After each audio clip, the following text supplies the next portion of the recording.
समाज, समाज किसे कहते हैं? समानम एजति इति समाजम, जो सभी को लेकर के अपने चरम लक्ष्य की ओर चलता है, उसे ही समाज कहते हैं।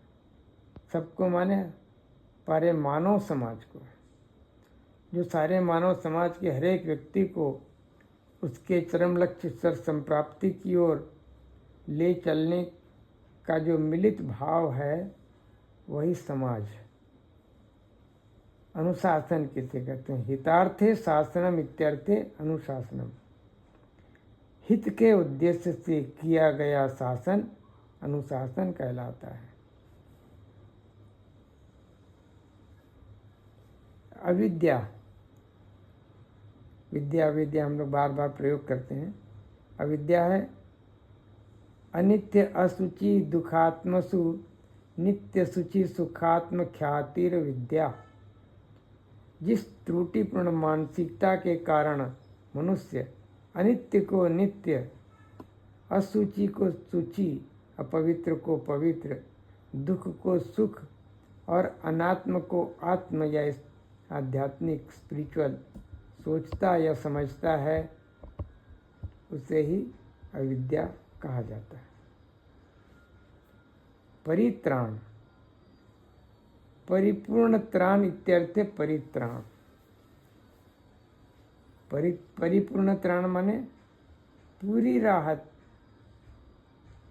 हर प्रकार की राहत, हर प्रकार के बंधन से मुक्त छुटकारा दिलाना ही परित्राण है। वो केवल ईश्वर संप्राप्ति पर ही व्यक्ति पाता है।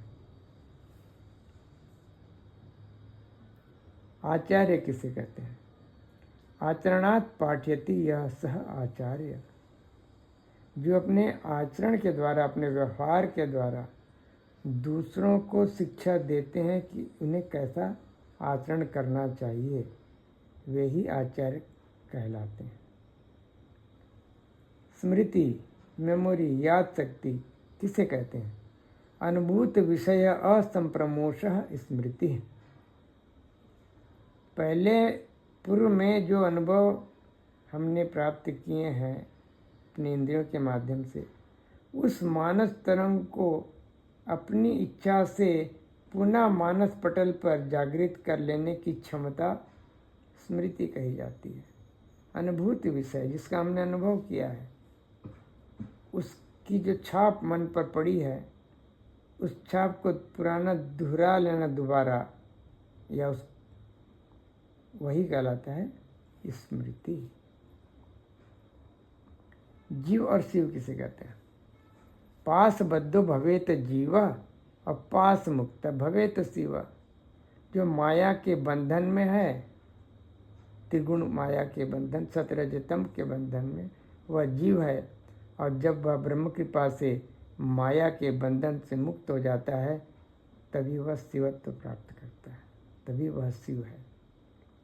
आसन किसे कहते हैं? स्थिर सुखम आसनम, जिस अवस्था में सुखपूर्वक रहा जा सके उसे ही आसन कहते हैं। अहिंसा, मनोवाक् कायै सर्वभूतानाम अपीडनम अहिंसा। अहिंसा, सत्य, अस्तेय, अपरिग्रह, ब्रह्मचर्य, यम। यम के 5 अंग हैं। पहला अहिंसा हुआ।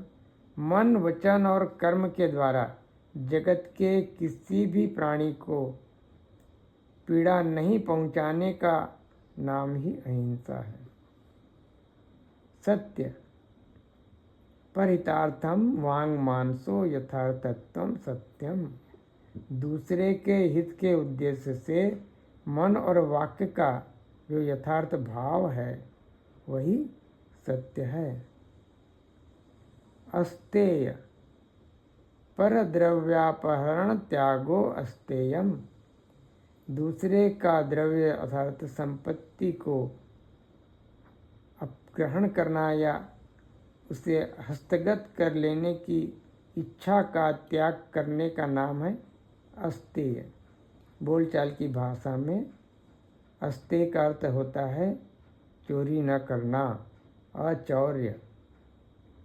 ब्रह्मचर्य क्या है? ब्रह्मणी विचरणम ब्रह्मचर्यम।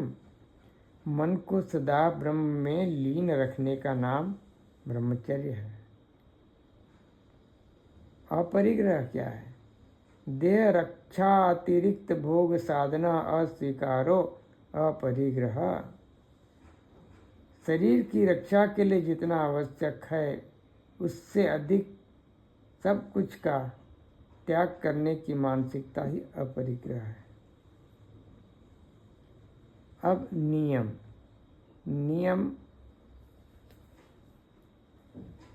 के 5 अंग है: शौच, संतोष, तप, स्वाध्याय, ईश्वर प्रणिधान।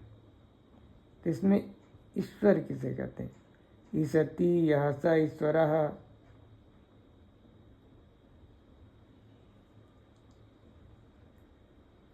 ब्रह्म स्तंभ माने घास के एक पत्ती से लेकर ब्रह्म तक, ईश्वर तक जो सब कुछ को नियंत्रण करने की सामर्थ्य रखते हैं वे ही ईश्वर कहे जाते हैं। ईश्वर की दूसरी परिभाषा भी है: कर्म क्लेश विपाक आशय अपरामृष्ट पुरुष विशेषः ईश्वरः। अर्थात कर्म क्लेश संस्कार का भोग से जो हमेशा अप्रभावित रहते हैं और जिनका कोई आश्रय नहीं है परंतु वो सबके आश्रय हैं, उस पुरुष विशेष को ईश्वर कहा जाता है। ईश्वर की तीसरी परिभाषा है: स ईश्वरः अनिर्वचनीय परम प्रेम स्वरूपः। जो परम प्रेम स्वरूप है और जिसे शब्दों में व्यक्त नहीं किया जा सकता, उस प्रेम की मूर्ति को ही ईश्वर कहते हैं। Is the embodiment of universal love. He is a universal love personified. अब संतोष एवं पुरुषस्य परमम निधानम। संतोष जो है मनुष्य का सबसे बड़ा आश्रय है। असंतोषी सदा सुखी। जो संतुष्ट व्यक्ति है वो हमेशा सुखी रहता है, वरना सब कुछ पाकर भी मनुष्य का मन संतुष्ट नहीं होता तब वह दुख में ही रहता है। शौच क्या है? शौचंतु द्विविधम प्रोक्तम बाह्य अभ्यंतरम तथा मृजलाभ्याम स्मृतम बाह्यम मन शुद्धि तथांतरम। शौचम तु द्विविधम प्रोक्तम बाह्य अभ्यंतरम तथा मृजलाभ्याम स्मृतम बाह्यम मन शुद्धि तथांतरम। सफाई 2 प्रकार की है। पहली बाहरी, दूसरी भीतरी। भीतरी माने मानसिक। मिट्टी जल आदि के द्वारा शरीर वस्त्र और आसपास के वातावरण को शुद्ध और परिष्कृत रखना, यह हुआ बाहरी शौच। और मन को शुद्ध रखना और सत्कर्म में अपने विचारों को लगाए रखना, यह है मानसिक शौच। छात्राणाम अध्ययन तप क्या है? विद्यार्थियों के लिए अध्ययन ही तप है। यहाँ विद्यार्थी का अर्थ बालक नहीं है। विद्यार्थी का अर्थ है जीवन के अंतिम क्षण तक जो व्यक्ति, जिसका मन हमेशा कुछ न कुछ सीखने की इच्छा रखता है, वह व्यक्ति ही छात्र है। और इस मानसिकता को कहते हैं तप।